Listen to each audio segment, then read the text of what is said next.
Doctor Baba Saheb Ambedkar open university. स्वाध्यायः परमं तपः। વિદ્યાર્થી મિત્રો, આપણા સૌ માટે ગૌરવની વાત છે, યુનેસ્કોના ફંડ સપોર્ટથી એક આંતરરાષ્ટ્રીય ઓપન એજ્યુકેશન રિસોર્સ યુનિવર્સિટી આકાર પામી રહી છે. આ નવી ઇન્ટરનેશનલ ઓપન એજ્યુકેશન રિસોર્સ યુનિવર્સિટીએ ડૉક્ટર બાબા સાહેબ આંબેડકર મુક્ત વિશ્વવિદ્યાલયને પોતાના ફાઉન્ડર એન્કર મેમ્બર તરીકે નિમંત્રણ આપ્યું અને આપણે આ નિમંત્રણ સ્વીકાર્યું છે. કેવળ ગુજરાત અને ભારતમાં જ નહીં, પણ સમગ્ર એશિયામાં ડૉક્ટર બાબા સાહેબ આંબેડકર મુક્ત વિશ્વવિદ્યાલય એકમાત્ર મુક્ત વિશ્વવિદ્યાલય છે જેને આ આંતરરાષ્ટ્રીય ઓપન એજ્યુકેશન રિસોર્સ યુનિવર્સિટીના ફાઉન્ડર એન્કર મેમ્બર તરીકે નિમંત્રણ મળ્યું છે. स्वाध्यायः परमं तपः।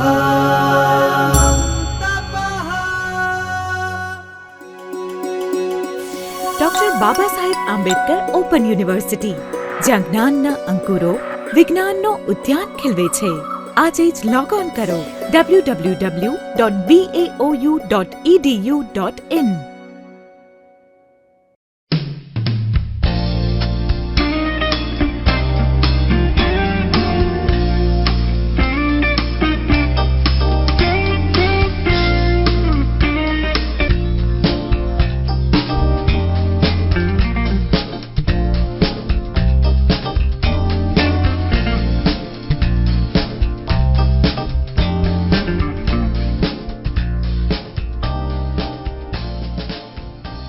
આ એક એવો દેશ છે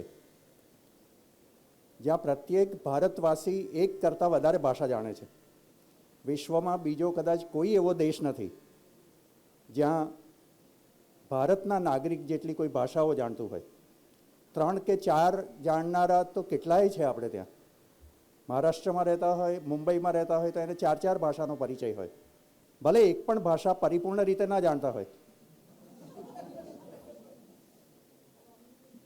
પણ આટલી બધી ભાષાઓ જાણવી આ નાની સૂની સિદ્ધિ નથી. એટલે ભારતીય તરીકે આપણે ગૌરવ લઈ શકીએ એવી પરિસ્થિતિ છે. અને એવે વખતે સંશોધનાત્મક ભાષા લખવી, સંશોધનના વિષયને કેન્દ્રમાં રાખીને કોઈ ભાષામાં કામ કરવું એ આપણે માટે બહુ અઘરી વસ્તુ નથી. એ એટલા માટે કે આપણે કોઈ પણ ભાષામાં અથવા કોઈ પણ ભાષાઓ ભેગી કરીને લખી શકીએ. રેડિયો FM જે લોકો સાંભળે છે એમને ખબર છે, જેમ SMS-ની વાત થઈ એમ FM રેડિયોના માધ્યમની પણ આપણને ખબર છે. એમાં 3-4 જાતની ભાષાઓનો શંભુ મેળો હોય છે. આ શંભુ મેળો શબ્દ બહુ વિલક્ષણ છે. એનો કયો અર્થ થાય એ હજી આપણને ખબર પડે એવું નથી કે આમાં શંભુ ક્યાંથી આવી ગયા. ભાષાઓનું મિશ્રણ તો આપણે કર્યું, પણ જરા ઊંડું વિચારીએ તો ખબર પડે કે શંભુની સાથે સંકળાયેલી વ્યક્તિઓ કોણ હતી.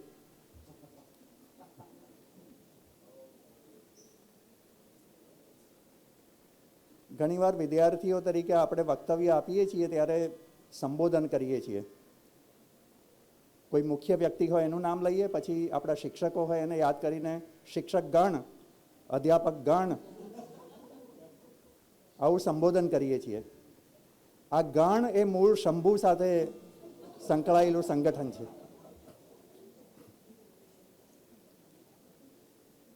હા, શિક્ષકો એવા હોય ને આપણે સંબોધન કરીએ તો બરાબર છે.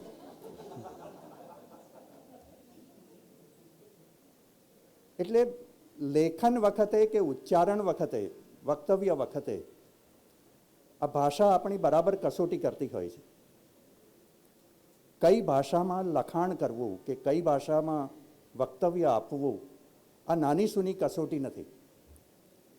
એટલે મને એ કહેવામાં આવ્યું છે કે શૈક્ષણિક લેખન વિશે, એકેડેમિક રાઇટિંગ વિશે વિદ્યાર્થીઓએ શું કરવું આનું કંઈક કહી શકાય એવું કહેજો. અને કહેવામાં તો કંઈ જાતું નથી આપણું, કરવાનું તો ક્યાં છે આપણે. પણ એક ચોક્કસ પદ્ધતિ હોય છે લેખનની. જે બોલીએ છીએ એ જ ભાષામાં લખવાનું નથી હોતું. બંને અભિવ્યક્તિના તરીકા જુદા છે. એક જમાનામાં પત્રો લખાતા ત્યારે પિતાશ્રી ને સંબોધીને પત્ર લખતા હોઈએ તો અનિવાર્ય રીતે આપણે લખવું પડતું પરમ પૂજ્ય પિતાશ્રી. પણ જ્યારે સામે મળે આપણને ત્યારે છોડી દઈશું, આપણે પરમ પૂજ્ય બોલીશું નહીં, સિવાય કે એમનો ઉપહાસ કરવો હોય, મજાક કરવી હોય તો કોઈક વાર કહીશું કેમ છો પરમ પૂજ્ય પિતાશ્રી. પણ લખતી વખતે ભલે આપણે એ ઉલ્લેખ કરતા હોઈએ, બોલતી વખતે આપણે નહોતા કરતા, તો ખબર પડે છે કે બોલવાની ભાષા અને લખવાની ભાષા એક નથી, જુદું છે.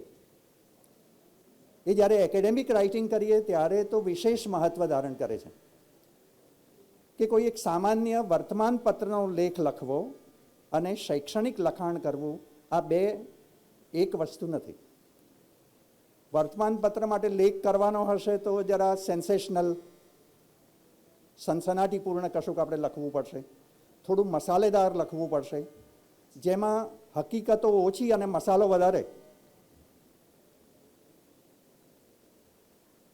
નૂડલ્સ અને મસાલાનું મિશ્રણ, લગભગ એ પ્રકારનું લખાણ વર્તમાન પત્રોમાં હોય છે.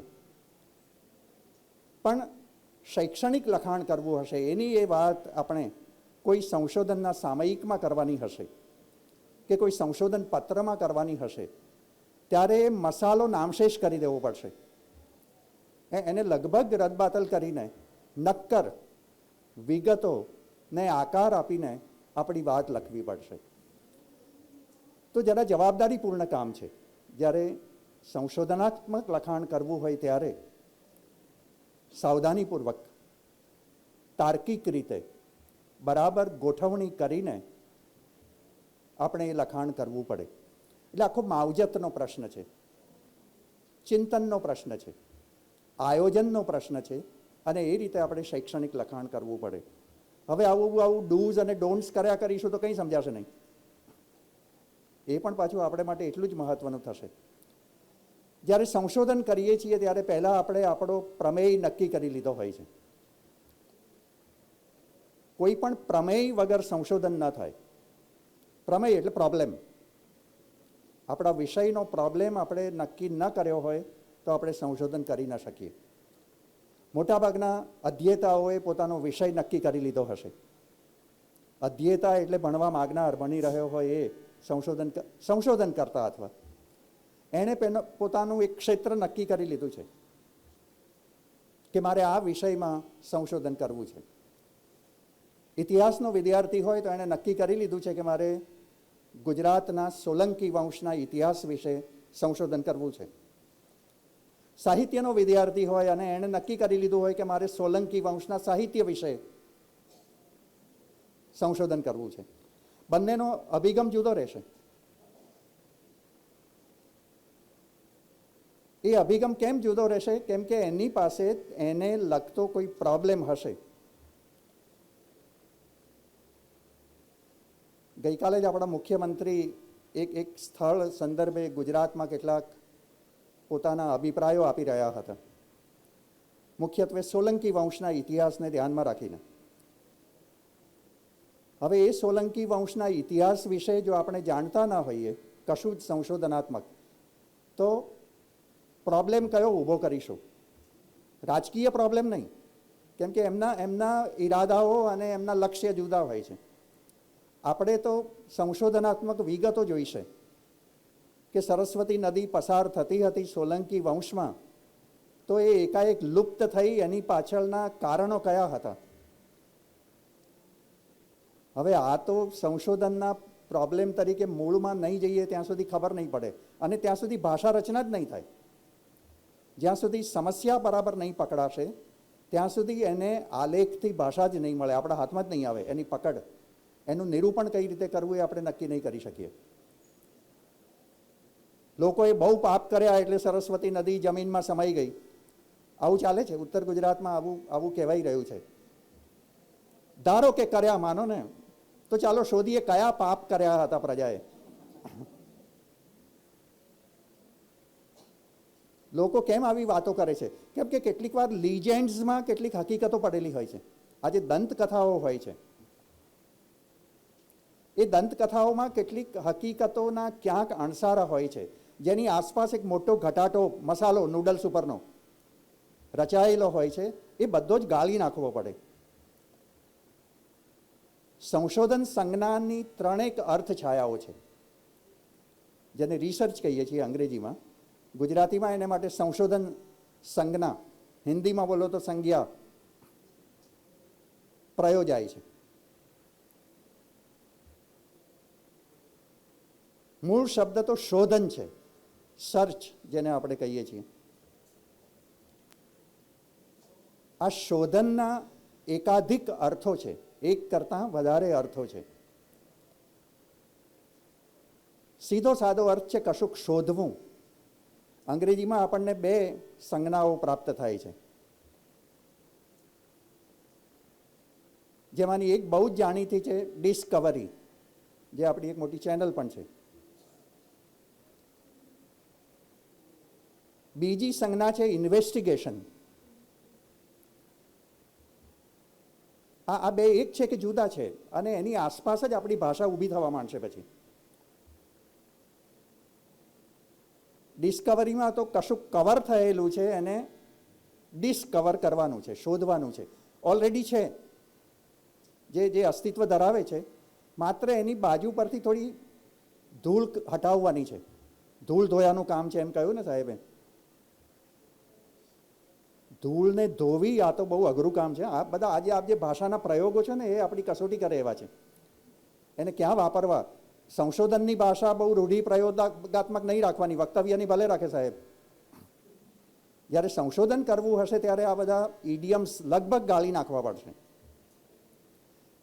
ઇડિયમ્સ ક્રિએટિવ રાઇટિંગમાં હોય, લિટરરી રાઇટિંગ કરવું હોય તો ભલે ઇડિયમ્સ વાપરીએ કે પ્રોવર્બમાં જઈએ આપણે, પણ જ્યારે સંશોધનાત્મક લખાણ કરવાનું હોય ત્યારે શક્ય હોય ત્યાં સુધી અથવા બને ત્યાં સુધી એને દૂર જ રાખવા એ પ્રયોગોને, કેમ કે આપણે માત્ર તથ્યો સાથે કામ પાડવાના છીએ.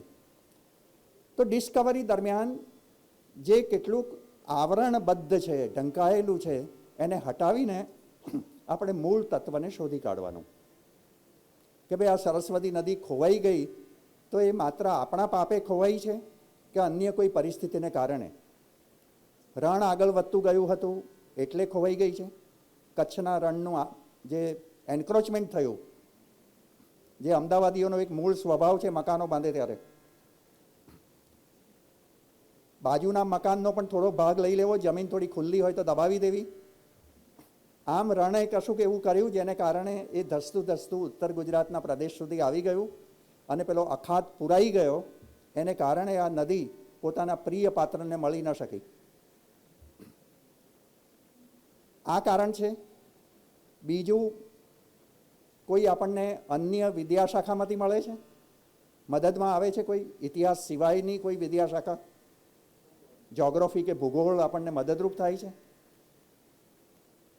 ધરતીકંપ જેવું કંઈ થયેલું એ વર્ષોમાં, જેને કારણે આ બધી ઉથલપાથલ થઈ, દરિયો હતો ત્યાં રણ થઈ ગયું, નદીઓ ઢંકાઈ ગઈ? આમાં જવું પડશે. ઇન્ટરડિસિપ્લિનરી વિગતોમાં આપણે જઈશું તો કશુંક ડિસ્કવર કરી શકીશું. એટલે માત્ર પેલી દંતકથાઓ નહીં, લોકકથાઓ નહીં, પણ આવું કશુંક આપણે પ્રોબ્લેમની આસપાસથી હટાવવાનો પ્રયત્ન કરીશું તો ચોક્કસ એ દિશામાં આપણે જઈ શકીશું. આ જે ઇન્વેન્શન છે એ જરા વધારે આપણી કસોટી કરે એવો પડકાર છે. જે છે જ નહીં એને શોધવાનો, જેની હયાતી હોવાનો સંભવ નથી એ શોધી કાઢવું, એ ઇન્વેન્શન. તો આપણો પ્રોબ્લેમ કયો છે આ આપણે નક્કી કરી લેવાનું. એ ડિસ્કવરી સાથે સંકળાયેલો છે કે ઇન્વેન્શન સાથે? હજુ ત્રીજી પણ એક અર્થ છાયા છે શોધનની. આ બે અર્થો તો ખરા શોધવાના. જે ઢંકાયેલું છે એને અનાવૃત કરવું એ એક અર્થ, જે છે જ નહીં એને શોધી કાઢવું એ બીજો અર્થ, અને ત્રીજી જે અર્થ છાયા છે એમાં આપણને આયુર્વેદ મદદમાં આવે એવો છે. Again interdisciplinary. આયુર્વેદમાં શોધન પ્રક્રિયા નામની એક વિભાવના છે, કન્સેપ્ટ છે એક એવો, કોઈ પદાર્થનું શોધન કરવું, એને અનેક પાણીમાંથી પસાર કરીને વિશુદ્ધ કરવું, આ વિશુદ્ધિકરણ, પ્યોરિફિકેશન, એ પણ શોધનનો અર્થ છે. કેટલું ખરડાયેલું છે, અશુદ્ધ છે, એનું શુદ્ધિકરણ કરવું, અને આ પણ સંશોધનનો અર્થ હોઈ શકે. હવે આ ત્રણેય દરમિયાન આપણી ભાષા બદલાતી જશે. પ્રોબ્લેમની ભાષા જુદી હશે, જે છે જ નહીં એને શોધી કાઢવું હશે, ત્યારે તો નવી ભાષા જોઈશે. હવે તમને થશે કે આ નવી ભાષા એટલે શું? શબ્દકોશ તો આ જ છે, એનાથી બહારથી તો શું લાવીશું? પણ હમણાં સાહેબ વાત કરતા ને, આપણે શોધી કાઢી છે, નિપજાવી લીધી છે એસએમએસની ભાષા. એની લિપિ એટલી બધી બદલાઈ ગઈ છે, જે લોકોને ખબર હોય એ જ ડીકોડ કરી શકે. એટલે આજે કોડિંગ ડીકોડિંગનો આખો પ્રોસેસ છે, એ શૈક્ષણિક લેખન દરમિયાન પણ આપણે ઉપયોગમાં લેવાનો હોય છે. અને આપણે જ આપણા મનમાં રહેલા કોડનું ડીકોડિંગ કર્યા કરવાનું છે. એનું કોડિંગ પણ કરતા જવાનું, કેમ કે આપણે નવી ભાષા જોઈશે. મિત્રોને થતું હશે કે આ નવી ભાષા શું ને આ તો બધું આપણને ગૂંચવણમાં નાખે, એ પ્રકારનું કંઈક ચાલી રહ્યું છે. ભાષા નવી હોતી નથી, નવી રીતે એની સંરચના કરવાની છે. આ વર્ગમાં અનેક પ્રકારના શ્વેત રંગ દેખાય છે, જાત જાતની સફેદી છે, અને આપણી આંખ જોઈ શકે છે કે એ સફેદીમાં વૈવિધ્ય ઘણું બધું છે. આંખને બરાબર ખબર પડે છે.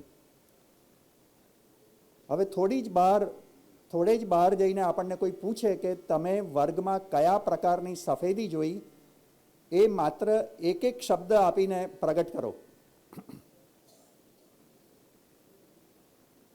અંગ્રેજીમાં, હિન્દીમાં, સંસ્કૃતમાં, ગુજરાતીમાં, મરાઠીમાં, જે કોઈ આપણી માતૃભાષા હોય અથવા જે ભાષામાં આપણે કમ્ફર્ટેબલ હોઈએ, એમાં આપણે માત્ર એક જ શબ્દ દ્વારા આ ડિફરન્સ બતાવવાનો છે, આ જે ભેદ છે એ બતાવવાનો છે. મારી આંખને દેખાય છે કે એકમાં ઓછી સફેદી છે, બીજામાં વધારે છે, ત્રીજામાં વળી ત્રીજા પ્રકારની છે. મને જોતાની સાથે 15 પ્રકારની સફેદી દેખાય છે. આપણી નોટબુક જો અને ટેક્સ્ટ કોઈ કે પુસ્તક લઈને બેઠા હોઈશું, ત્યાંય ડિફરન્સ હશે, 2 હશે. કોઈ વાર તો એક પુસ્તકમાં 3-4 જાતના કાગળો હોય છે ને એનું બાઇન્ડિંગ કર્યું હોય ત્યારે બહુ ભેગા હોય છે. અને બહાર જો એને આપણે એક જ શબ્દમાં આ ભેદ પ્રગટ કરવો હશે, એક સફેદ અને બીજું ઓછો સફેદ કે વધારે સફેદ કહીશું તો નહીં ચાલે. પેલો ડિફરન્સ આપણે પ્રગટ નહીં કરી શકીએ. સામેવાળાને ખબર જ નહીં પડે ઓછો એટલે શું ને વધારે એટલે શું. એટલે કોઈ પણ ભાષા પરિપૂર્ણ હોતી જ નથી. કોઈ પણ ભાષામાં આપણે લખીશું એ પૂર્ણ હશે જ નહીં, અધૂરી જ હશે. અને આપણને જડેલો પ્રોબ્લેમ એવો છે કે માત્ર આપણો છે, જે સામેની વ્યક્તિ પાસે કે હયાત એવી કોઈ પણ વ્યક્તિની ભાષામાં નથી. આપણને જ એ સમજાય એવી ભાષામાં અંદર પડેલો છે. દેખાઈ ગયું છે, આ સફેદીનું વૈવિધ્ય દેખાય છે, આ પ્રોબ્લેમ છે મારો, અને મારે બહાર જઈને એને કોઈ પણ રીતે પ્રગટ કરવો છે. મને બેકરારી થાય છે, બેચેની થાય છે કે હું આ ભેદ એક શબ્દમાં પ્રગટ ન કરી શકું. મારી પાસે એવી ભાષા નથી કે મારાથી આ ભેદ એક શબ્દ આપીને પ્રગટ થઈ શકે. નથી. માથા કૂટીને મરી જઈશું ને તોય નહીં જડે. ત્યારે શું કરીશું? એટલે લખવું એ બહુ મોટો પડકાર છે. એટલા માટે હું ભૂમિકા બાંધી રહ્યો છું. પછી આવું છું, એકેડેમિક રાઇટિંગ વિશે 10 મિનિટમાં વાત પૂરી થઈ જાય એવી છે. એટલે એવું ન માનવું કે હું મસાલો નાખી રહ્યો છું. હું એનું મહત્વ ઉપસાવવા માટેની એક ભૂમિકા ઊભી કરી રહ્યો છું. તો સહેલું કામ નથી લખવું, એ બહુ કસોટીનું કામ છે. બોલતા આવડી ગયું એટલે લખતા આવડશે જ એવું વિશ્વાસપૂર્વક નહીં થઈ શકે. હવે મને નથી જડતું, ધારો કે પેલું યોગ્ય સંજ્ઞાકરણ હું કરી શકતો નથી, અને મારે લખવું છે, મારે બરાબર પ્રગટ કરવું છે કે મેં આ પ્રકારની સફેદી જોઈ, ત્યારે હું કરીશ શું? તો બીજા ઉપકરણોની હું મદદ લઈશ. આ જ ભાષાના જ ઉપકરણો છે બધા જ, અથવા આ વિશ્વમાં જે મને દેખાય છે એ જ ઉપકરણો મારી મદદમાં આવશે. એટલે તરત જ હું બહાર જઈને કહીશ કે જે બીજી સફેદી હતી, એક તો મેં સફેદી જોઈ જે દૂધ જેવું સફેદ હતું. હવે કંઈક હવે છેડા મળે છે. અને બીજું જે દેખાતું હતું એ ચોખાના દાણા જેવું સફેદ હતું. જો મેં પ્રયત્ન કર્યો. ત્રીજી મને જે સફેદી દેખાઈ એ બગલાની પાંખ જેવી હતી. મારે પેલી નિશ્ચિતતા ઊભી કરવી છે. એટલે મારે અન્ય શબ્દોનો, અન્ય પદાર્થોનો, અન્ય પ્રયુક્તિઓનો, ડિવાઇસીસ લેંગ્વેજની, એક્સટેન્શન ઓફ લેંગ્વેજ જેને કહેવાય, શબ્દ વિસ્તરણ કે ભાષા વિસ્તરણની જે કોટીઓ હોય બધી, એની સહાયતા લેવી પડે છે. તો આવી ચોક્કસતા સુધી જવું પડશે. એ ક્યારે થઈ શકશે? જ્યારે આપણને પેલો પ્રોબ્લેમ મળ્યો હશે ત્યારે. અને પ્રોબ્લેમ આપોઆપ નવી ભાષાનું નિર્માણ કરશે. જેમ SMS એ એક પ્રોબ્લેમ છે.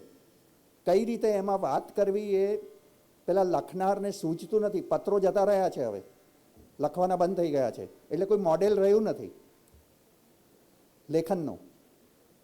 ત્યારે વ્યક્તિ પોતાનું મોડેલ ધીમે ધીમે ઊભું કરે છે, જે હાથમાં આવ્યું એ.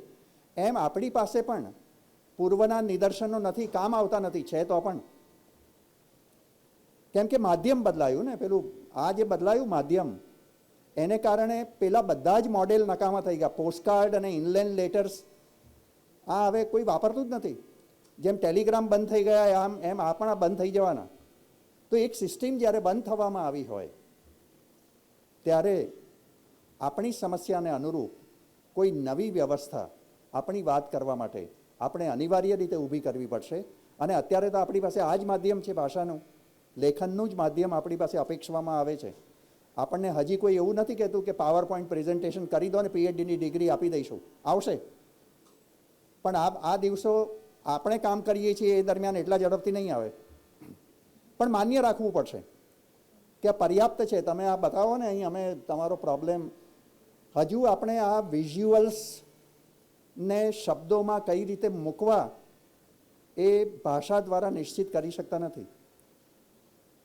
જે ભેદ પડે છે એ કયો છે? દૃશ્યને અને શબ્દોને પરખવાનો અને જુદા પાડવાનો. જોઈએ છીએ એને ભાષામાં મૂકવાનો. આ કંઈ નાનો સૂનો પ્રોબ્લેમ નથી. Here is a problem. જે આપણને અત્યારે પ્રોબ્લેમ નથી લાગતો ને, એ વર્ણવવાનું શરૂ કરો એટલે લાગશે, લખવાનું શરૂ કરો એટલે લાગશે કે આ બધું દેખાઈ રહ્યું છે, એને જો શબ્દોમાં મૂકવું છે તો કઈ રીતે મૂકીશું. આ એક ફોર્મેશન, લેંગ્વેજ ફોર્મેશન પાછળની એક ભૂમિકા. હવે આ જે સમસ્યા થઈ ને, એ તો જે દેખાય છે એમાં થઈ. જે બરાબર આપણને દેખાઈ રહ્યું છે એ પણ ભાષામાં બરાબર પકડમાં નથી આવતું. કેટલું એવું છે જે આપણને દેખાતું નથી, અંદરથી સમજાય છે. જ્યારે કોઈ સંશોધનના વિષય સાથે કામ પાડીએ ને ત્યારે અંદરથી સમજાવવા માંડે છે કે મને કંઈક આવું જુદું જુદું થાય છે, જેને વિશે મારે કામ કરવું જોઈએ. દેખાય છે એને માટે પણ પ્રગટ કરવા માટે યોગ્ય ભાષા મળતી નથી. તો જે નથી દેખાતું, અંદર જે બધું થાય છે, એને પ્રગટ કરવા માટે કઈ ભાષા લાવીશું? હું આ એટલા માટે કહી રહ્યો છું કે આપણા સંશોધનને આપણે આટલું સિરિયસલી લીધું છે ખરું? માત્ર એક ડિગ્રી મેળવવા માટે નહીં. એ તો બહુ સહેલું કામ છે. ક્યાંકથી ઉતારા કરી લઈએ, કટિંગ પેસ્ટિંગ કરી લઈએ, નેટ ખોલીને બેસી જઈએ, જૂના મહાનિબંધો જોઈ લઈએ, તો આપણે કંઈ ઘણીવાર ખાસ કશું કરવાનું રહેતું નથી.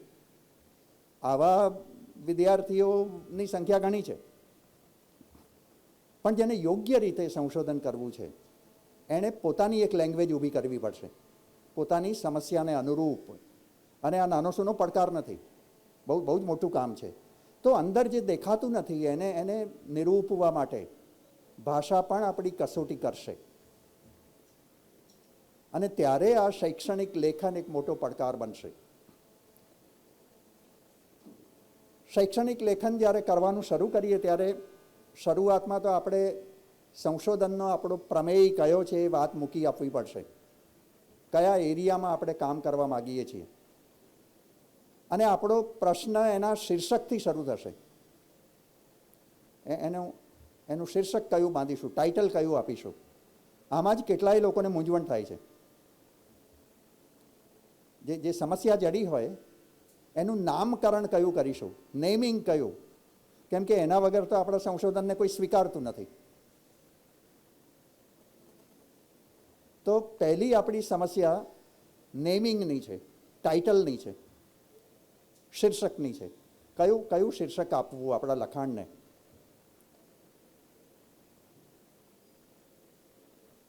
આ કેટલાક તો પરંપરાગત આપી દે છે. ભાષામાં સંશોધન કરનારા હોય તો ઘણા એક લેખકનું નામ લઈ લે, એની આસપાસ સંશોધન શરૂ કરી દે અને પાછળ લગાડી દે એક અભ્યાસ કે એક અધ્યયન. જયંત ખત્રી એક અધ્યયન, જયંત ખત્રી એક અભ્યાસ, અને પછી એના થોડા મોડેલ્સ જૂના પડ્યા હોય એ જોઈ લઈએ અને આપણું કામ ચાલે. પણ ધારો કે કોઈ સંશોધકે એક જરા જુદો વિષય પસંદ કર્યો, ઐતિહાસિક નવલકથા, જેમ કે ઇતિહાસના વિદ્યાર્થીઓ અને સાહિત્યના વિદ્યાર્થીઓ બંનેને આ સ્પર્શે એવો મુદ્દો છે.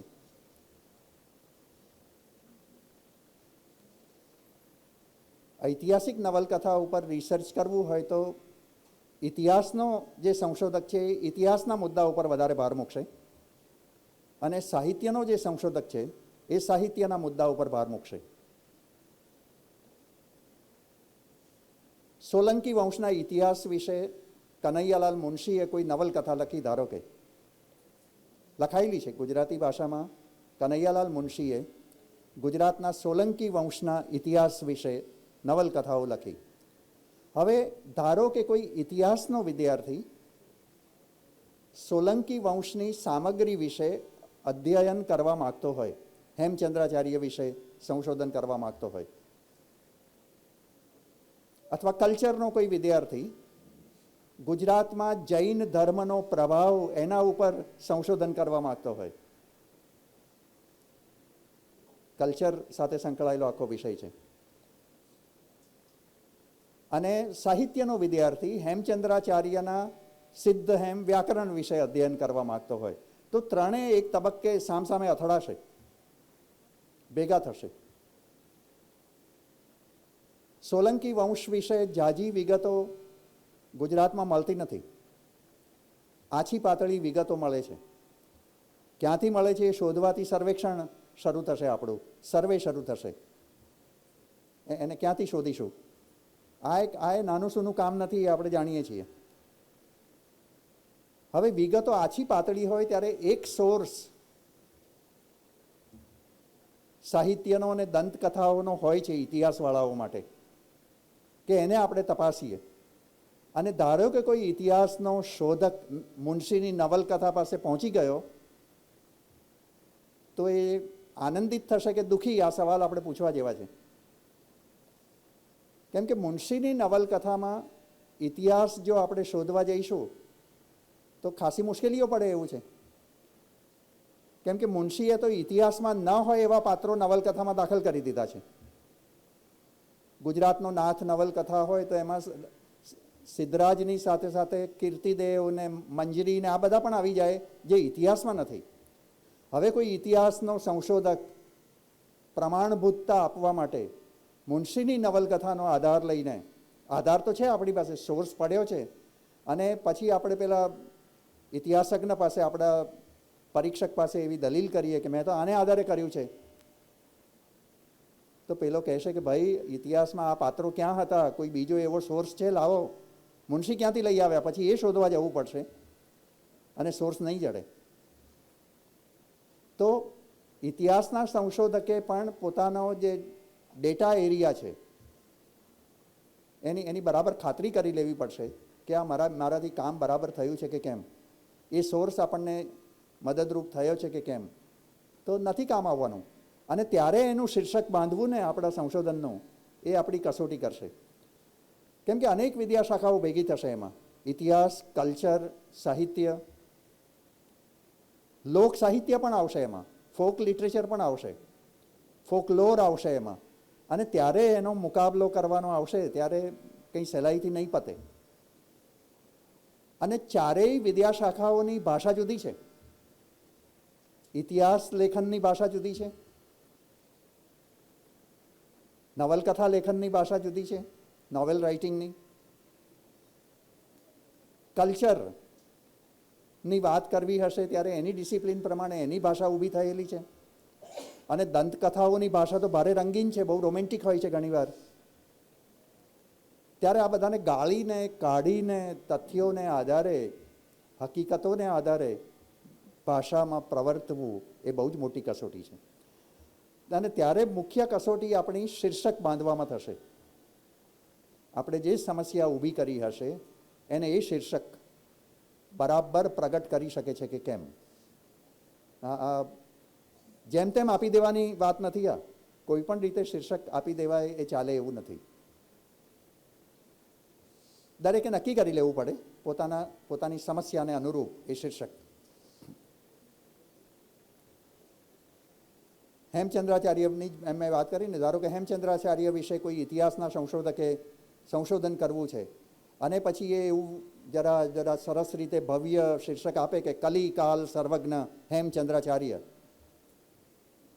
તો તરત જ ઇતિહાસનો એનો જે પરીક્ષક હશે, જાણકાર, એ પૂછશે કે ભાઈ આ તમે કલિકાલ સર્વજ્ઞ વિશેષણ ક્યાંથી લઈ આવ્યા. જે વાઇવા ફેસ કરવાનો આવશે ને ત્યારે આ પ્રશ્ન તરત જ આપણી સામે આવશે કે આ શીર્ષક શેને માટે આપ્યું. અને જવાબો આપતા ફાંફા પડશે. કયા તથ્યને આધારે આપણે કહીશું કે કલિકાલ સર્વજ્ઞ હતા? કલિકાલ સર્વજ્ઞ એટલે વળી શું? સર્વજ્ઞ એટલે શું? એન્સાઇક્લોપીડિયા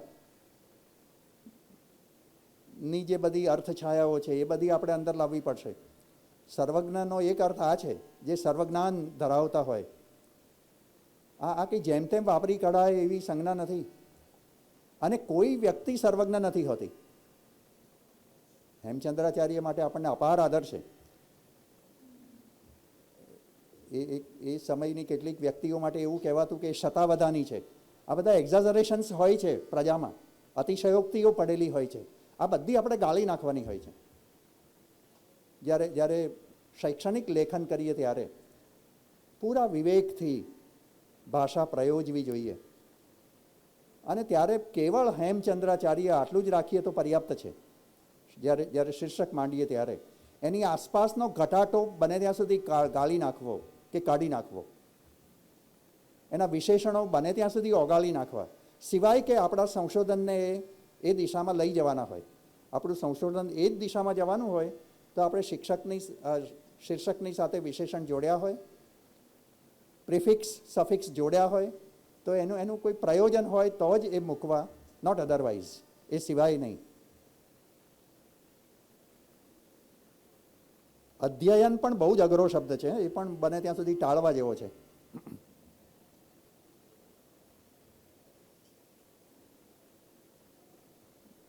ખબર નહીં અને એ દ્વારા આપણે શું સમજતા હોઈશું કે અભ્યાસ દ્વારા આપણા મનમાં કઈ અર્થછાયાઓ હશે. રૂઢ થઈ ગયા છે અને આપણે હવે આ રૂઢ શીર્ષકો બને ત્યાં સુધી છોડી દેવા. બધાએ વાપરી લીધા છે. હવે આપણે શું કામ આ શીર્ષકોનો ઉપયોગ કરવો છે? કોઈ નવું સફિક્સ ઉમેરી શકીએ આપણે જો કરવું. અને આ જેવું આ પણ પ્રોબ્લેમ છે. અને જેવું આ વિચારવાનું શરૂ કરીશું કે આપણી એક્સરસાઇઝ શરૂ થશે, અંદર એક પ્રક્રિયા શરૂ થશે જે આપણને યોગ્ય સંજ્ઞા સુધી જવામાં મદદ કરશે. તો શીર્ષક જ પહેલો તો બહુ મોટો પડકાર છે. કઈ રીતે આપણા વિષયને શીર્ષકમાં બાંધવો. દરેકે પોતપોતાની રીતે નક્કી કરો. પછી મને પૂછવાનો પ્રયત્ન ન કરતા કે સાહેબ અમે આવું શીર્ષક કરીએ, બહાર આવું. એ તમારો જ અથવા આપણો જ. ખરેખર તો આ તમારો શબ્દ ટાળવાનો છે વક્તવ્યમાં કે લખાણમાં. આ પણ એક સાવધાની આપણે રાખવી જોઈએ. જ્યારે બોલીએ કે લખીએ ત્યારે કદી આ શબ્દ સાથે પનારો પાડવા જેવો નથી. તમારે આમ કરવું જોઈએ, તમારે આ ધ્યાન રાખવું જોઈએ. આના જેવો ભયાનક કોઈ પ્રયોગ નથી ભાષામાં. કેમ નથી એ સમજીએ. જ્યારે તમારો કહીએ છીએ ને ત્યારે વક્તા કે લખનારો પોતાની જાતને બાકાત રાખે છે એમાંથી.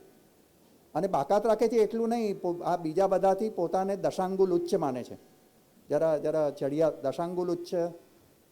હવે આ જે મેં પ્રયોગ કર્યો ધારો કે ભાષાનો, તો એ કેટલાક ગુજરાતી કે સંસ્કૃતના વિદ્યાર્થીઓને ખબર હોય, શક્ય છે કે થોડા હિન્દીના વિદ્યાર્થીઓને આની જાણકારી હોય. પણ જ્યારે આપણે આપણું શૈક્ષણિક લખાણ કરવું હશે ત્યારે આ સંજ્ઞા નહીં વપરાય.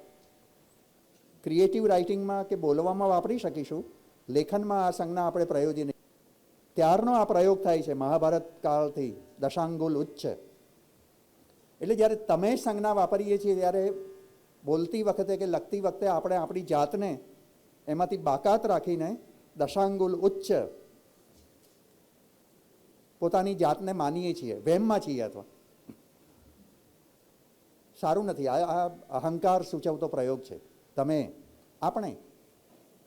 એટલે આપણે જ્યારે આવી સમસ્યા મનમાં વિચારવાનું શરૂ કરીશું કે તરત જ ભાષા તરફ જઈશું. ક્રિએટિવ લેંગ્વેજ એટલે માત્ર સાહિત્યની ભાષા નથી, એ લિટરેચરની જ ભૂમિકા નથી. જ્ઞાનને પ્રગટ કરવા માટે પણ સર્જનાત્મક ભાષાની જરૂર પડે છે. જે કંઈ આપણે જાણીએ છીએ એ યોગ્ય રીતે પ્રગટ કરવા માટે ભાષાની સર્જનાત્મકતાની આવશ્યકતા પડે છે. એટલે આ સાહિત્યવાળાઓએ ગર્વ લેવા જેવી વસ્તુ નથી કે આ અમારો જ મામલો છે અને અમે જ ક્રિએટિવ લેંગ્વેજ વિશે જાણીએ. કેટલાય એવા વિદ્વાનો છે જે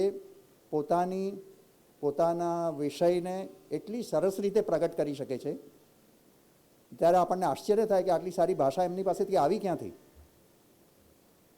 ગુજરાતમાં જ અર્થશાસ્ત્રના એટલા સારા વિદ્વાનો છે, જ્યારે વાત કરતા હોય અર્થશાસ્ત્રની, ત્યારે આપણને એમ લાગે કે કેટલી સરસ રીતે ભાષા સંરચના કરી રહ્યા છે. એ રમેશ શાહ હોય કે રોહિત શુક્લ હોય, જ્યારે અર્થશાસ્ત્ર વિશે વાત કરે ત્યારે આપણને એમ લાગે કે આટલી સુંદર ભાષા, આટલી અર્થપૂર્ણ ભાષા ક્યાંથી આવી. આપણને તો અર્થશાસ્ત્રમાં આવી ભાષા હોય એની ખબર જ નથી.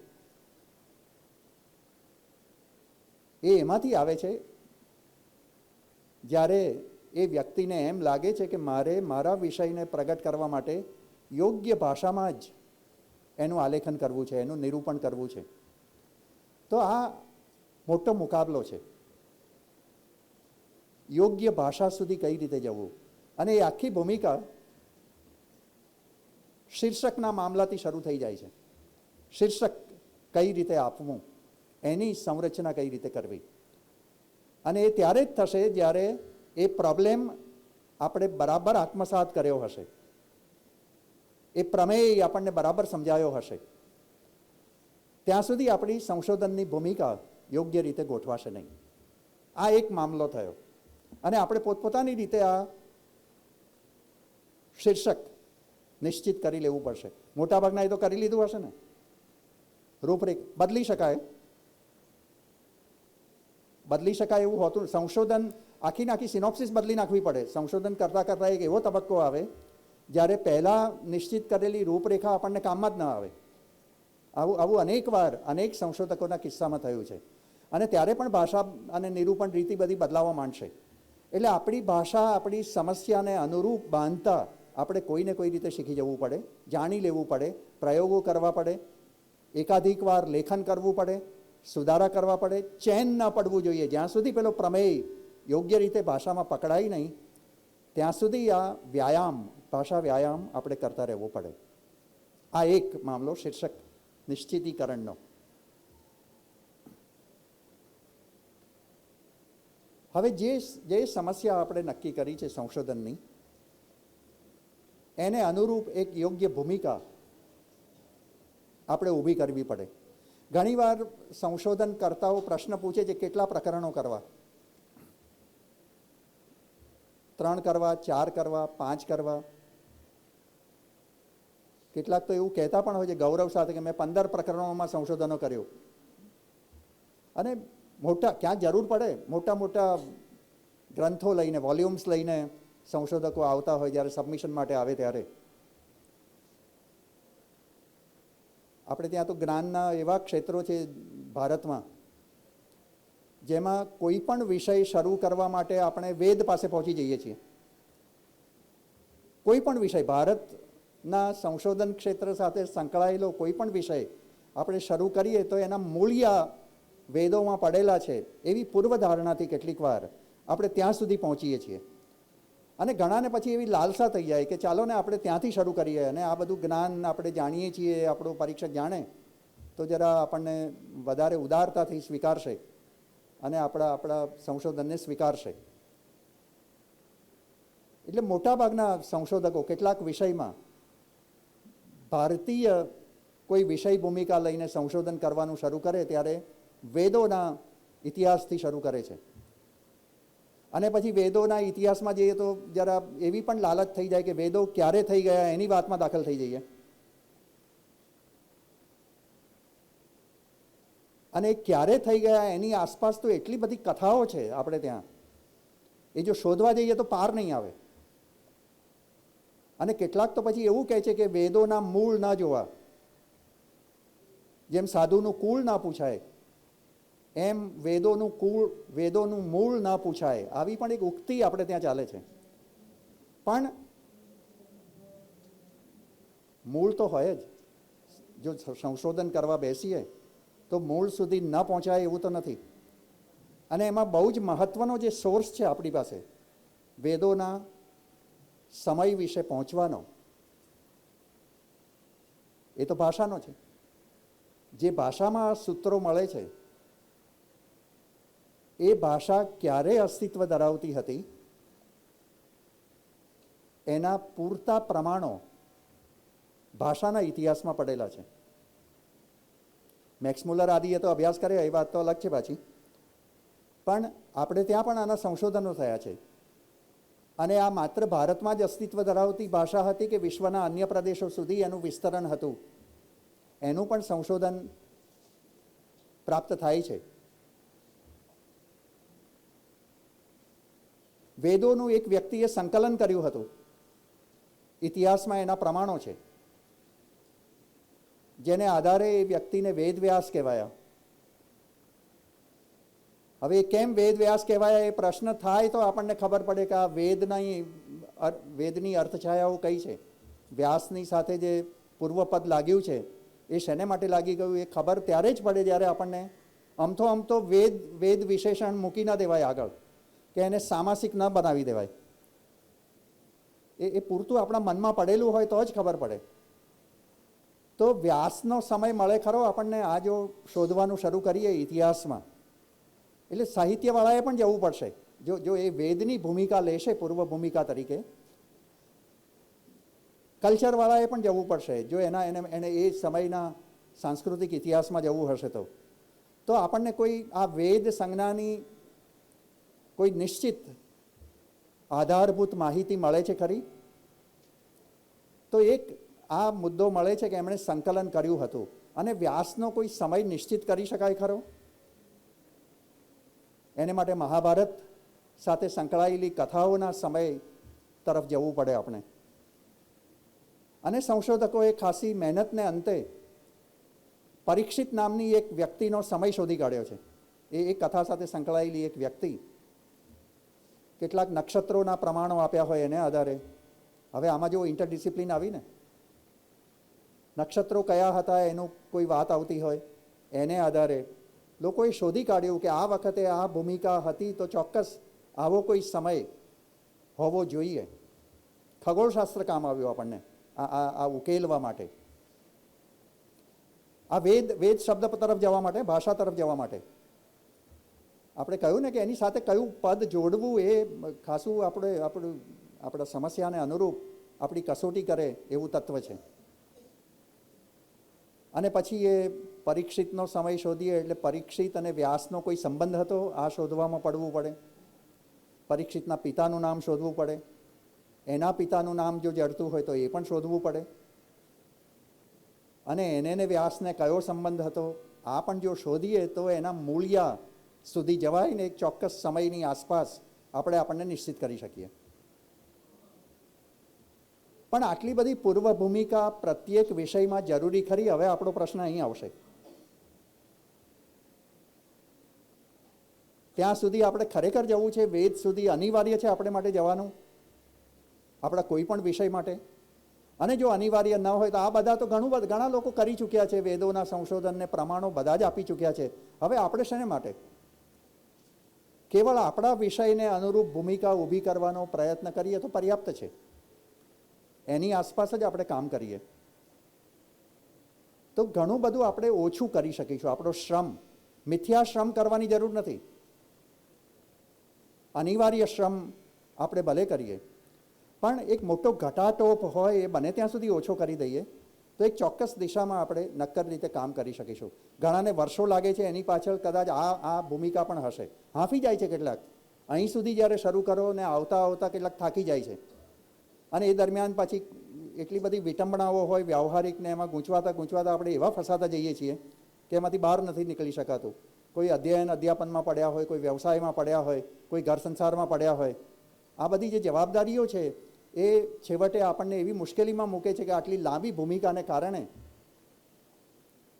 અનિવાર્ય નહીં એવી લાંબી ભૂમિકાને કારણે આપણે અડધે રસ્તે અટકી જતા હોઈએ છીએ.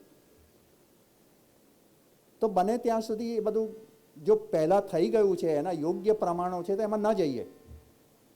અને બહુ જ અનિવાર્ય હોય તો 5, 6, 8, 10 વાક્યોમાં એ ભૂમિકા પૂરી કરી દઈએ અને આપણું કામ પૂરું થઈ જાય. આપણા વિષયની નજીકની ભૂમિકાથી એને શરૂ કરીએ. કોઈ પણ ઐતિહાસિક ભૂમિકા લેવી હોય તો, ઐતિહાસિક પરિપ્રેક્ષ્યમાં આપણે આપણું શોધ કાર્ય કરવું હોય તો, ઐતિહાસિક સિવાયની કોઈ ભૂમિકા લઈને શોધ કાર્ય કરવું હોય તો એને અનુરૂપ કોઈ ભૂમિકા આપણે બાંધીને આપણી વાત શરૂ કરી શકીએ. પણ ભૂમિકા જોઈએ ખરી, વિષય પ્રવેશ જેને આપણે કહીએ, અને ત્યાંથી જ આપણો તર્ક શરૂ થઈ જાય છે. વિષયની સાથે જોડાવાનો, આપણી સમસ્યા સુધી પહોંચવાનો, અને પછી એ સમસ્યાનું નામકરણ કરી દઈએ તરત જ કે આપણે આ સમસ્યા વિશે કામ કરવા માગીએ છીએ કે કરી રહ્યા છીએ. આ વિષય ક્ષેત્રમાં મારે કામ કરવું છે.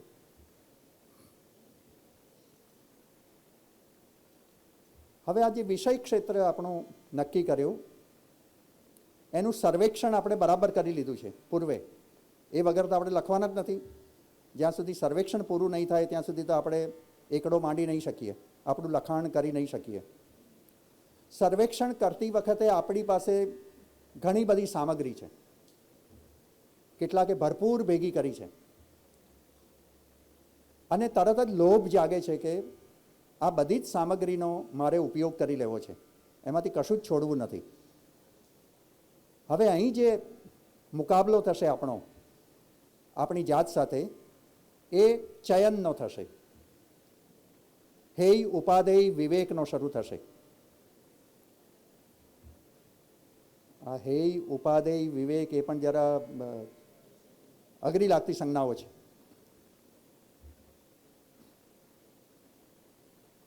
હેય એટલે ત્યજી દેવું, ત્યાગ કરવો. ઉપાદેય એટલે સંચિત કરવું, ભેગું કરવું. હેય ઉપાદેય વિવેક. સર્વેક્ષણ દરમિયાન આપણે ઘણું બધું ભેગું કર્યું છે, એટલે એક લોભ એ જાગે છે કે આપણે છે એટલું બધું જ મૂકી દઈએ, જેથી કરીને આપણું શોધ કાર્ય દલદાર થાય. વધારે પાના હોય તો જલ્દી આપણને પદવી મળી જાય, આ એક લોભ લાગે છે. એટલે સર્વેક્ષણમાં સંચિત કરેલી બધી જ સામગ્રી આપણે મૂકી દેવા માગતા હોઈએ છીએ. આ પણ જોખમી રસ્તો છે. સર્વેક્ષણ કર્યું હોય છે ત્યારે આપણે ઘણું બધું નકામું પણ ભેગું કર્યું હોય છે. બધું જ આપણને કામમાં નથી આવતું. જેમ જેમ લખવાનું શરૂ કરીશું તેમ તેમ આપણને ખબર પડવા માંડી છે કે આમાંથી ઘણું ન લીધું હોત તો ચાલત, છોડી દીધું હોત તો ચાલત. આ એ ભૂમિકા છે જ્યારે આ વિવેક આપણે ઉપયોગમાં લેવો પડે, શું છોડી દેવું અને શું ગ્રહણ કરવું. અને આ એ કસોટી સહેલી નથી. ક્યારેક એમ લાગે કે જે બધું ભેગું કર્યું છે એ પણ હજી અધૂરું છે, તો એ અડધે રસ્તે અટકીને પછી બીજા સર્વેક્ષણના બીજા તબક્કામાં દાખલ થવું પડે છે, સેકન્ડ ફેઝમાં દાખલ થવું પડે, અને ત્યારે એ લખાણ ત્યાંને ત્યાં અટકાવીને ફરી પાછું આપણે સર્વેક્ષણમાં જવું પડે. આવું પણ થાય. કેમ કે સમસ્યા દરમિયાન જ આપણને સૂઝવા માંડે કે સમસ્યા સાથે સંકળાયેલી બીજી અંતર્ગત સમસ્યાઓ પણ છે જે આપણા સર્વેક્ષણ માટે પૂરતી નથી. આપણે કરેલું સર્વેક્ષણ એને માટે પૂરતું નથી, તો ફરી બીજા સર્વેક્ષણમાં જવું પડે અને ત્યારે સમસ્યાને ત્યાં રાખી મૂકવી પડે અને પેલી બાકીની સામગ્રી છોડીને આપણે આ નવી સામગ્રી તરફ જવું પડે. તો એ તબક્કો છે હેય ઉપાદેય વિવેકનો. શું ગ્રહણ કરવું અને શું છોડી દેવું. એ જ દરમિયાન આપણી એક બીજી પ્રક્રિયા શરૂ થઈ જાય છે, જે પ્રક્રિયાને આપણે ઉહાપોહની પ્રક્રિયા તરીકે ઓળખીશું. હેય ઉપાદેયની સાથે જ. હવે આ ઉહાપોહ એટલે કંઈ ઘોંઘાટ કરવો, ધમાલ કરવી એવો એનો અર્થ નથી.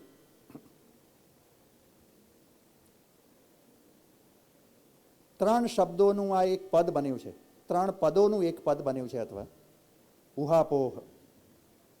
ઉહ, અપ અને ઉહ. ઉહ અપોહ એવા બે, અને અપોહમાં અપ નામનો એક પૂર્વ પ્રત્યય છે પાછો.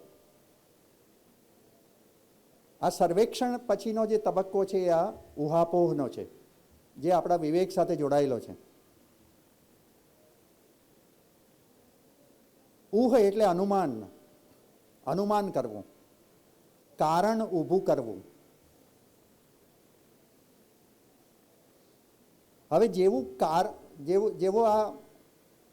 આ અનુમાન શરૂ થશે કે એની સામે પ્રતિ અનુમાનની પ્રક્રિયા શરૂ થઈ જશે, અથવા આપણે જ એનો બીજો છેડો વિચારવાનો શરૂ કરવો પડશે કે હું જો આ તર્કની માંડણી કરું છું તો પ્રતિતર્ક કોઈ હશે? મારો પરીક્ષક મને કોઈ પ્રતિતર્ક પૂછશે કે તમે આવું જ વિધાન શેના માટે કર્યું? આ પ્રક્રિયા આવશે જે લેખન દરમિયાન આપણે આપણી સામે સહન કરવી પડશે. જે ઉહાપોહની પ્રક્રિયા છે, અનુમાન પ્રતિ અનુમાનની પ્રક્રિયા છે, અને એ પણ આપણને ખાસી મુશ્કેલીમાં મૂકતી હોય છે, પણ એ અનિવાર્ય રીતે કરવી પડશે. આખો તાર્કિક વ્યાપાર હોવાને કારણે આપણે આ પ્રક્રિયામાંથી અનિવાર્ય રીતે પસાર થવું પડશે. કેમ કે આપણો પ્રમેય છે ને, પ્રમેય જ આપણે ઊભો કર્યો છે, તો એની આસપાસ જે અનુમાન પ્રતિ અનુમાન ચાલશે એ પણ આપણા જ ચાલશે. અને એનો વિતર્ક કયો હોય, પ્રતિતર્ક કયો હોય, એ જો આપણે બરાબર વર્કઆઉટ નહીં કરી લઈએ તો પણ આપણે યોગ્ય દિશામાં લેખન કરી શકીશું નહીં. અને એક પ્રતિતર્ક ના હોય, પાછો અનેક હોય. એક વિધાન કરીએ એની સામે અનેક તર્ક ઊભા થાય, એ પણ આપણે જ ઊભા કરી લેવા પડશે. અને તો જ આપણે આપણા જે ગંતવ્ય નિશ્ચિત કરીને બેઠા છીએ ત્યાં સુધી પહોંચી શકીશું. ગંતવ્ય એટલે પહોંચવાની દિશા, જ્યાં આપણે જવું છે એ દિશા, આપણું લક્ષ્ય. તો આ તબક્કો પણ આપણી કસોટી કરનારો છે, અનુમાન પ્રતિ અનુમાનનો, ઉહાપોહનો. એ માંડણી પૂરી થાય, લગભગ આપણું કામ પૂરું થવામાં હોય. વાત કરવામાં તો આ કલાકમાં પૂરું થઈ જાય, પણ જ્યારે લખવા બેસીએ છીએ ત્યારે તો વર્ષોના વર્ષ લાગે એવું હોય છે.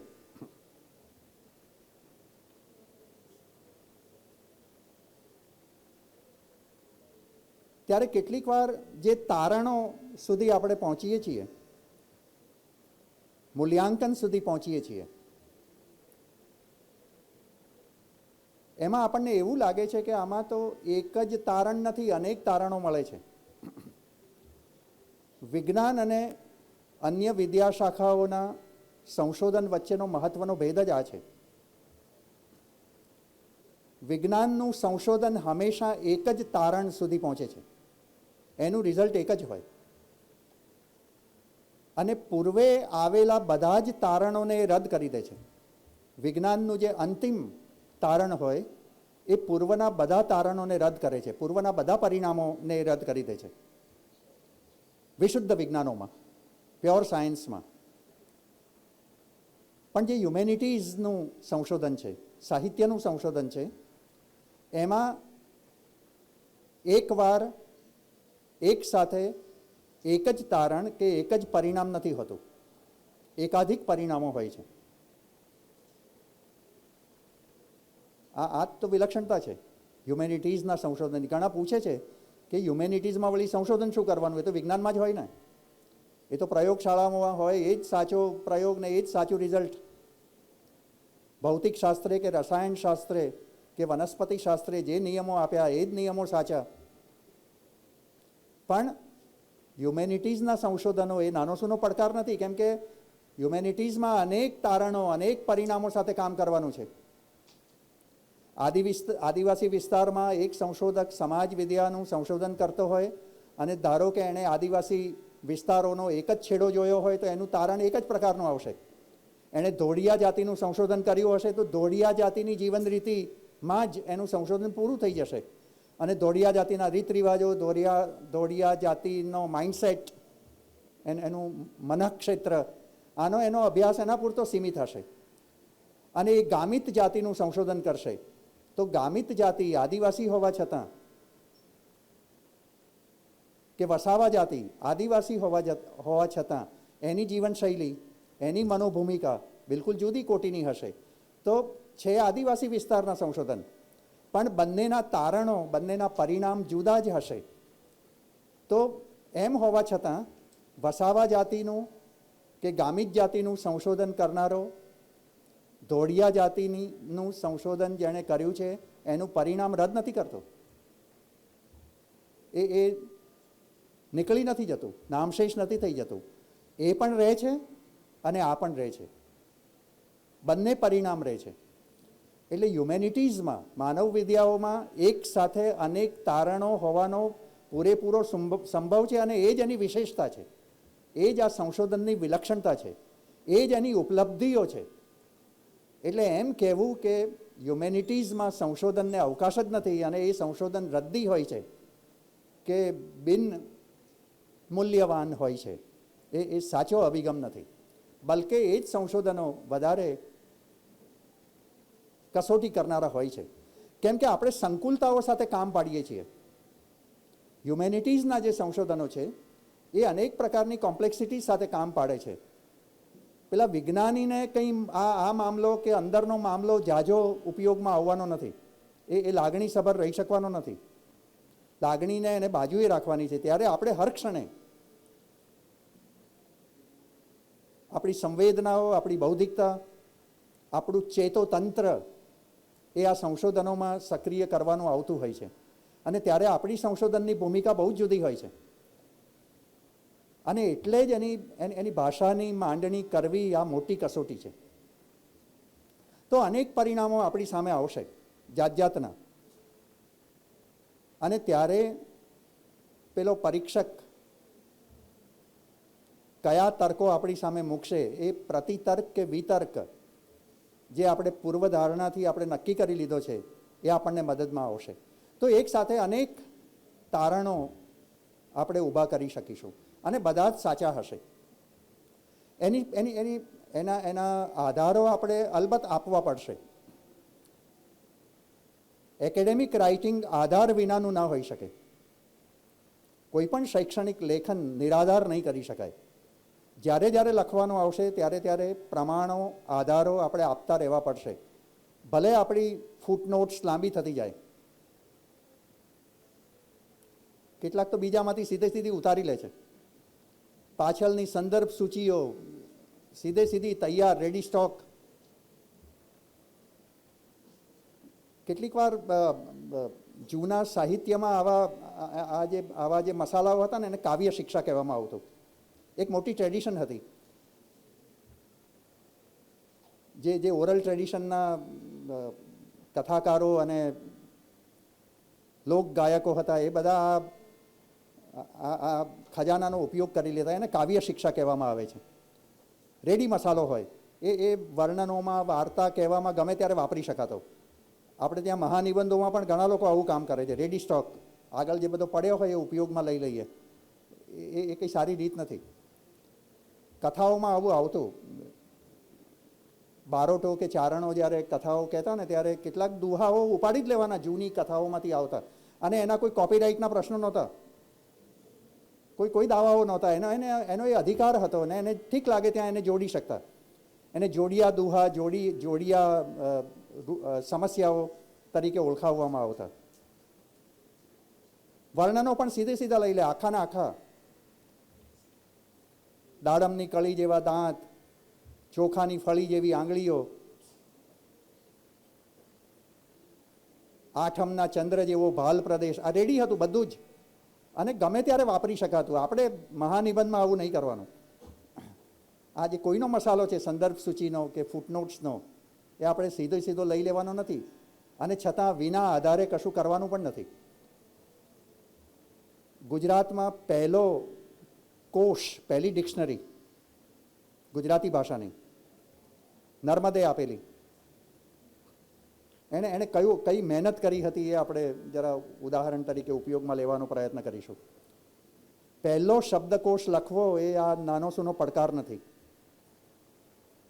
એણે નક્કી કરી લીધું, એના મનમાં એક ધૂન ચડી, જો પ્રોબ્લેમ આ કહેવાય. પ્રોબ્લેમ ક્યાંથી શરૂ થાય? છે જ નહીં આ.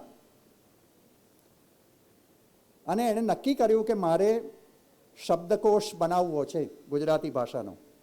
આજે તો શું, એક સંશોધકોની એક મોટી ટીમ હોય છે, એક પ્રોજેક્ટ લઈએ તો ટીમમાં આસિસ્ટન્ટ યુજીસી આપે, પાછા એના પૈસા પણ આપે, હવે બધી સગવડો છે.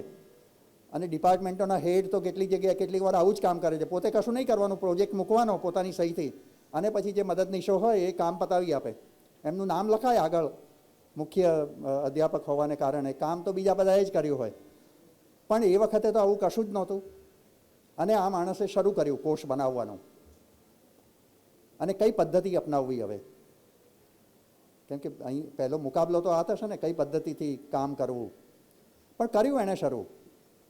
અને એક રૂઢ ક્રમ છે કોષ બનાવવાનો, અકાર આદિ ક્રમ, આલ્ફાબેટિકલી એ બનાવતા જવો અને એને ગોઠવતા જવું. મુશ્કેલી પડવા માંડી એને. કેટલાક શબ્દો પોતાની ભાષામાં એને સાંભળ્યા છે, આસપાસ એને સાંભળ્યા છે, પણ એને વળી એક બીજી સમસ્યા, મનમાં બીજો એક પ્રોબ્લેમ થયો કે મારી આસપાસ આ શબ્દનો આ અર્થ છે, અથવા આ વિસ્તારમાં આ પદાર્થને આ સંજ્ઞાથી ઓળખવામાં આવે છે. એ દક્ષિણ ગુજરાતનો હતો, એટલે દક્ષિણ ગુજરાતમાં ગાડું, કાર્ટના આ ભાગને આ નામથી ઓળખવામાં આવે છે. પણ ઉત્તર ગુજરાતમાં પણ આ જ સંજ્ઞા વપરાતી હશે, સૌરાષ્ટ્રમાં પણ એને માટે આ જ સંજ્ઞા વપરાતી હશે. તો એને થયું કે હું મારો શબ્દકોશ જરા સમૃદ્ધ કરું. એટલે એની આ મૂંઝવણ શરૂ થઈ, એટલે એને રસ્તાઓ નીકળવા માંડ્યા, સૂઝવા માંડ્યા કે ના, મારે તો અન્ય પ્રદેશમાં પણ એ કઈ રીતે બોલાય છે એ જાણવું છે. એટલે એક જ ત્યારે તો માર્ગ હતો પત્ર લેખનનો. પણ પત્રમાં પહેલાને ખબર પડવી જોઈએ ને કે આ દક્ષિણ ગુજરાતમાં કયા પદાર્થને તું આ સંજ્ઞાથી ઓળખે છે. ઉત્તર ગુજરાતના કે સૌરાષ્ટ્રના જાણકારને તો એ ખબર જ ના હોય, ભાષાવિદને કે એ બોલીના ઉદ્ગાતાને. હવે નર્મદની બીજી મૂંઝવણ થઈ, તે તો શું કરવું? ધારો કે એને તો આ ખબર જ નથી કે હું એને શું પૂછી રહ્યો છું. ગુજરાતી જ ભાષા છે, અને છતાં એ જ ભાષામાં પ્રત્યાયન બરાબર નથી થઈ શકતું, કોમ્યુનિકેશન બરાબર થઈ નથી શકતું. ત્યારે શું કરવું? જે પેલો આપણો સફેદવાળો મામલો છે ને, એવો જ છે આ. એટલે એણે આ ગાડું મેં ઉદાહરણ તરીકે લીધું છે, આવું તો ઘણું થયું છે એને. એટલે એણે ગાડાના જે તે ભાગના ચિત્રો પોતાના ચિત્રકાર મિત્રો પાસે તૈયાર કરાવડાવવા માંડ્યા. હવે આખા ગાડાના એણે રેખાંકનો કરાવ્યા પોતાના ચિત્રકાર મિત્રો પાસેથી, અને એ ચિત્રો એણે પેલા મિત્રો પાસે મોકલ્યા. ઝેરોક્સ નકલો નહોતી ત્યારે, અને એકાધિક રેખાંકનો કરાવવા પડે. પૈડાના પણ કેટલાય ચિત્રો કરાવીને જુદા જુદા પ્રદેશોમાં એણે મોકલ્યા. અને કેટલાય આપણા જેવા હોય કે પત્રોના ઉત્તરો આપે જ નહીં, અપાય છે. હવે એને વળી ક્યાં આપણે ઉત્તર આપવો છે એમ કરીને કેટલાક તો રહેવા દે. ધીરજ કેટલી હશે? સંશોધન એ કંઈ એકાએક થઈ જાય એવું કામ નથી. એ ચિત્રોના ઉત્તરો આવ્યા ત્યારે નર્મદે એને સમાવ્યા, અને આવા તો કેટલાય પદાર્થોના કેટલાય ચિત્રો તૈયાર કરાવડાવવા પડ્યા હશે. અને એ શબ્દો મેળવીને એણે શબ્દકોશ તૈયાર કર્યો. ગુજરાતી ભાષાનો પહેલો કોષ નર્મકોશ 1860ની આસપાસ એ કોષ રચાયો. તો કેટલું સાહસ કર્યું હશે. આ સાહસ વૃત્તિ સંશોધન પાછળ, સંશોધન સાથે આપણે ઊભી કરવી પડે. તો એકાએક પતી જાય એવું નથી. આ ખાસી જહેમતને અંતે આ બધું કરવું પડે. અને કેટલાય ચિત્રો વેડફાઈ ગયા હશે, કેટલું એને છોડી દેવું પડ્યું હશે, સર્વેક્ષણમાં જે કંઈ કામમાં આવ્યું એ બધું એ ઉપયોગમાં નહીં લઈ શક્યો હોય, એ રીતે એણે સંશોધન કર્યું હશે. તો મેં કહ્યું એમ તારણો અનેક હોઈ શકે, તર્ક પ્રતિતર્ક પછી અનેક તારણો સુધી આપણે પહોંચીએ. દ્વિધા પણ થશે. દ્વિધા શું? જેટલા તારણો હશે એટલી ધા થશે.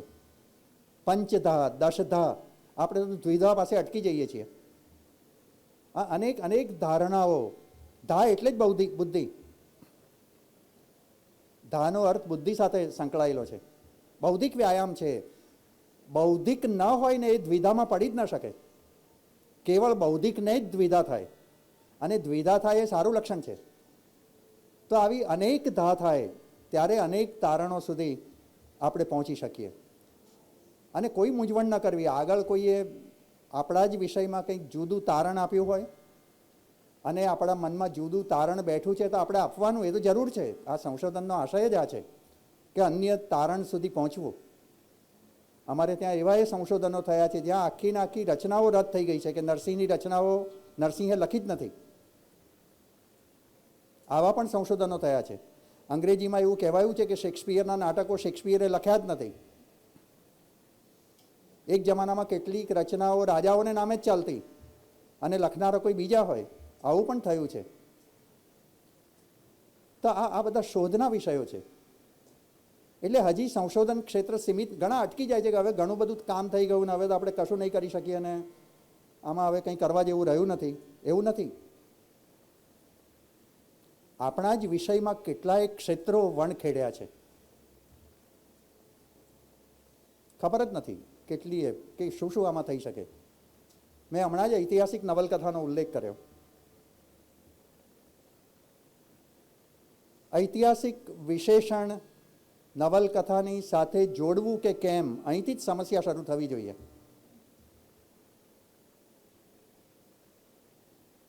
ઐતિહાસિક નવલકથા, હિસ્ટોરિકલ નોવેલ, એમ જ્યારે આપણે સંશોધનનું ક્ષેત્ર બાંધવાનું નક્કી કરીએ તો સમસ્યા અહીંથી જ શરૂ થવી જોઈએ કે ઐતિહાસિક વિશેષણ, એડજેક્ટિવ ખરેખર અનિવાર્ય છે.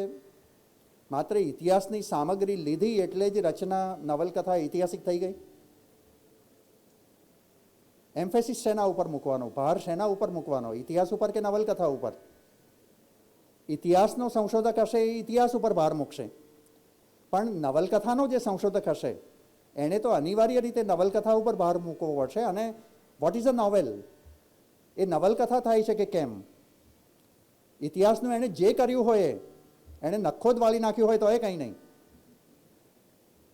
ઇતિહાસ જોડે એણે ભલે ગમે એટલી છૂટછાટ લીધી હોય કે ઉલટાવી નાખી હોય, એ કેટલી પરમિટ આપે ઇતિહાસ? આમાં પણ મર્યાદા છે, નથી એવી નથી. ઇતિહાસ સાથે કોઈ નવલકથાનો લેખક કેટલી છૂટછાટ લઈ શકે, એની કેટલીક નિશ્ચિત સીમા રેખાઓ છે. ધારો કે રામ અને સીતા વિશે સંશોધન કરવું છે ઐતિહાસિક ભૂમિકાએ, અને ઇતિહાસની કોઈક સામગ્રી આપણી પાસે છે એ યુગની.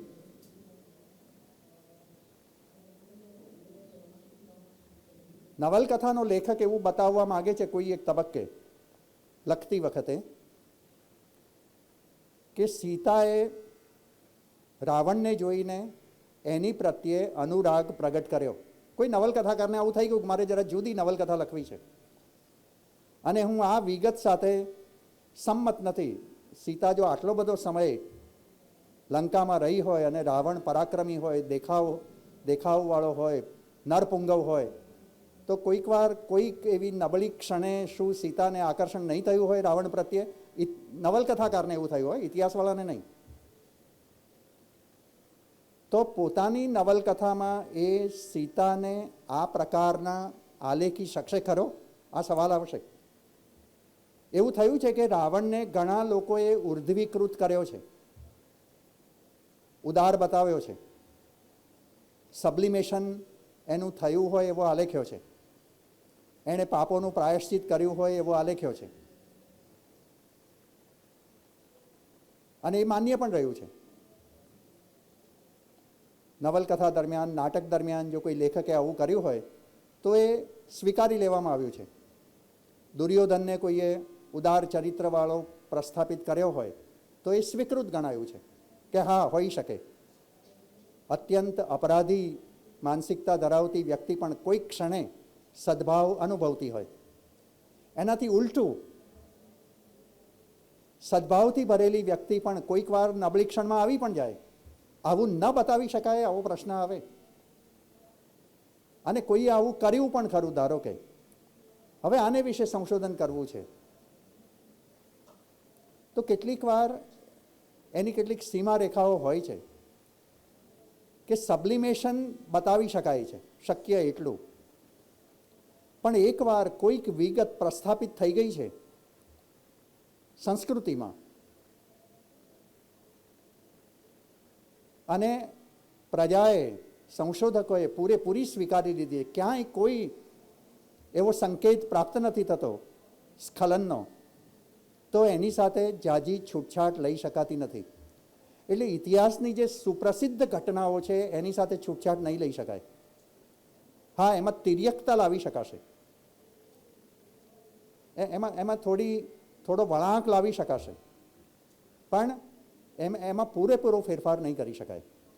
પણ જ્યાં ઇતિહાસની વિગતો ઓછી હોય ત્યાં આવી છૂટછાટો લઈ શકાશે.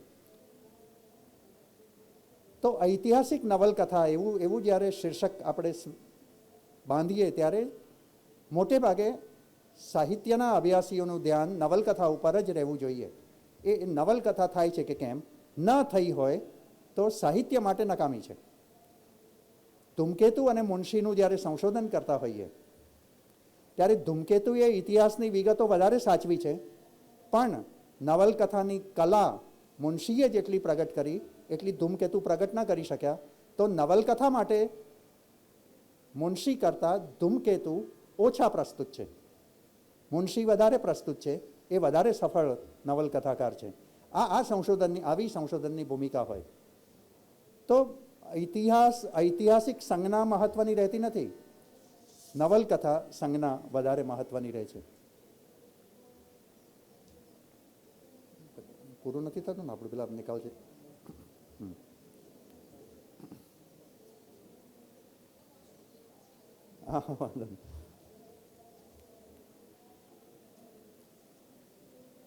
તો આમ તારણો અનેક હોવાના. જ્યારે તારણો તરફ જઈશું ત્યારે અનેક પરિણામો મળવાના. મેં કહ્યું એમ આજે સંકુલ ક્ષેત્ર છે હ્યુમેનિટીઝનું. ભાષા પણ સંકુલ છે. જે આપણા વિષયો છે સમાજ વિદ્યા, ઇતિહાસ, સંસ્કૃતિ, આ પણ સંકુલ છે. મનોવિજ્ઞાન, આ ઓછી સંકુલ વિદ્યાશાખાઓ નથી. અને ત્યારે એની સાથે જે આપણે કામ પાડીશું સંશોધનનું, એ અનેક પરિણામી અને અનેક પરિમાણી હશે. અનેક પરિણામી અને અનેક પરિમાણી. આ પરિણામ અને પરિમાણ એ પણ પાછી જુદી સંજ્ઞાઓ છે. પરિમાણ ડાયમેન્શન્સ, મૂળ માન સંજ્ઞા છે, માપવું.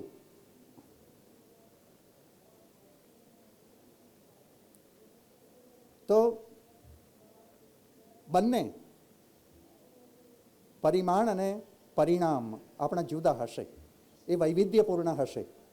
અને જેટલા વૈવિધ્યપૂર્ણ હશે એટલા જ આપણા સંશોધન વધારે રળિયામણા, વધારે સ્વીકૃત, રળિયામણા તો શું, વધારે અર્થપૂર્ણ હોવાના.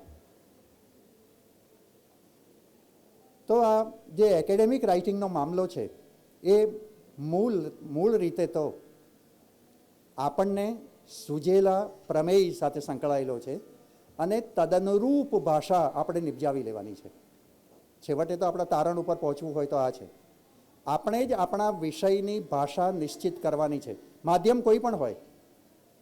અને આ માધ્યમ મેં પ્રારંભમાં જ કહ્યું એમ હંમેશા અધૂરું હોય છે. કોઈ પણ ભાષા પરિપૂર્ણ હોતી જ નથી. અને ત્યારે લેખન એ આપણી વધારે કસોટી કરે એવો મામલો હોય છે, વ્યાકરણગત રીતે પણ અને વૈચારિક રીતે પણ. હા, જે ભાષામાં લખીએ એનું થોડું ઘણું વ્યાકરણ આપણે જાણીએ એ અનિવાર્ય હોય છે. ઘણા લોકોની થીસીસ, ઘણા નિબંધો ભાષાને કારણે રિજેક્ટ થયા છે. આ પણ આપણે વિદ્યાર્થીઓ તરીકે હંમેશા ધ્યાનમાં રાખવા જેવું છે. આપણું મેટર બહુ જ સારું હોય, પણ એવાય પરીક્ષકો છે જેણે કેવળ ભાષાને કારણે નિબંધોને અસ્વીકૃતિ આપી હોય કે આ ભાષા ચાલે એવી નથી, એટલે ફરી પાછું રીરાઇટ કરવું પડે, કોઈ ભાષાના જાણકારને પૂછી લેવું પડે. અને આ માત્ર ભાષા સિવાયના અધ્યાપકોના મામલામાં થયું છે એવું નહીં. ભાષાના અધ્યાપકોના મામલામાં આ થયું છે, ભાષાના સંશોધકોના મામલામાં આ થયું છે કે આમાં અને ભાષાના શિક્ષકોની ભાષા જ વધારે નબળી હોય છે. ભારે ભયાનક છે અત્યારે જે ગુજરાતી ભાષા કે અંગ્રેજી ભાષા કે હિન્દી ભાષાના અધ્યાપકો જે પોતાની ભાષા બોલે છે ને, એનું પણ એક સર્વેક્ષણ કરવા જેવું છે. આ એ શોધનો વિષય છે કે કઈ રીતે કઈ ભાષા બોલાઈ રહી છે, કઈ ભાષા લખાઈ રહી છે, કઈ રીતે લખાઈ રહી છે. અને ત્યારે એ સંભવ છે કે યોગ્ય ભાષા સંયોજનને કારણે પણ આપણે આખો મામલો ગુમાવી બેસીએ, જીતેલી લડાઈ હારી જઈએ, જીતવા આવેલી લડાઈ હારી જઈએ ભાષાને કારણે. એવું ન થાય એટલા માટે જે ભાષામાં આપણે લખીએ એના નિષ્ણાતોને બતાવી દઈએ, કોઈ વાર ચોકસાઈ કરી લઈએ. એ પાછા હવે નિષ્ણાતો કોણ છે એ પણ આપણને ખબર હોવી જોઈએ, નહીંતર તો પાછી નિષ્ણાત એ આપણા જેવો હોય તો એના પણ પ્રશ્નો ઘણા હોય. તો 2-4 જણને બતાવવું પડે ને. સંશોધનમાં કેટલાક સિક્રેટ રાખે છે, છેલ્લે રજૂ ના કરીએ ત્યાં સુધી કેટલાક કહેતા જ નથી. પરદેશમાં તો પોતાની સિનોપ્સિસ બધા લોકો વહેંચે છે, આપણે ત્યાં તો 18 કે 20 કે 10 નકલ આપીને આપણે મામલો પૂરો કરી લઈએ છીએ. વિદેશમાં સિનોપ્સિસની નકલો નેટ ઉપર મુકાય છે. આ પણ આપણે હવે તો બધા જોતા હશે વારંવાર.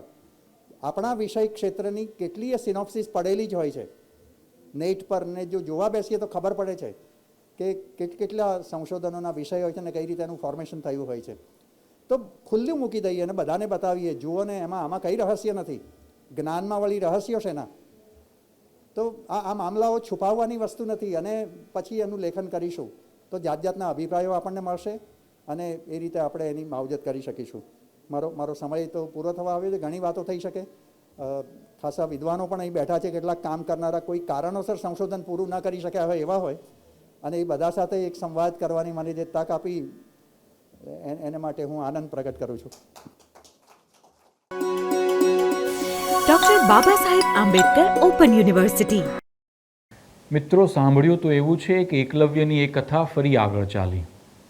એકલવ્યએ સ્વ અધ્યયનના માર્ગે એવા અનુસંધાન હાથ ધર્યા કે આ વખતે 5 નહીં, કેવળ 1 બાણ છોડ્યાથી શ્વાનની ન હિંસા થાય છે, ન એને હાનિ થાય છે, ને છતાં પણ બસવાનો અવાજ બંધ થઈ જાય છે. આ વખતે ફરી પાછા દ્રોણાચાર્ય અને પાંડવો ત્યાં આગળ ઉપસ્થિત છે. દ્રોણાચાર્ય પાંડવોને આશ્ચર્ય થાય છે કે ગુરુદક્ષિણામાં અમે તો તમારો જમણા હાથનો અંગૂઠો લઈ લીધો હતો અને છતાં પણ આપ આ અનુસંધાન કરી શક્યા. એકલવ્ય હાથ જોડીને ગુરુદેવને જવાબ આપે છે, ગુરુદેવ, એ સમયે પણ અને આજે પણ હું તો ડાબા હાથે બાણ ચલાવતો હતો, આપે મારા જમણા હાથનો અંગૂઠો લીધો હતો. આગળ એ કથામાં જે થયું તે મારો પ્રશ્ન એ છે કે હવે તો એકલવ્યએ સ્વ અધ્યયનથી અનુસંધાન કર્યું, પોતાની જ વિદ્યાને વધારે ઉત્તમ બનાવી, તો શું હવે દ્રોણાચાર્ય યુનિવર્સિટી એને પ્રમાણપત્ર આપે એટલું જ નહીં, આ વિદ્યાને પોતાની યુનિવર્સિટીમાં એક કોર્સ તરીકે દાખલ ન કરી શકે?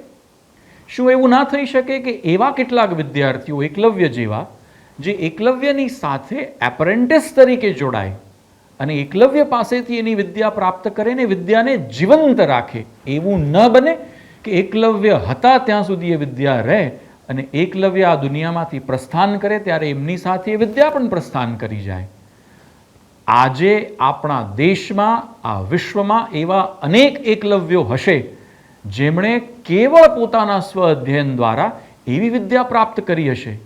એ તમામ એકલવ્યોને અમારા વંદન છે.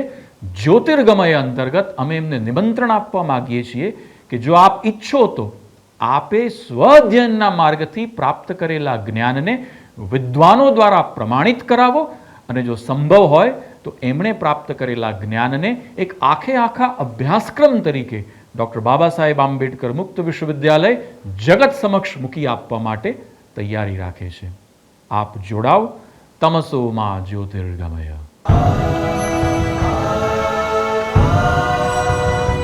तमसो मा ज्योतिर्गमय.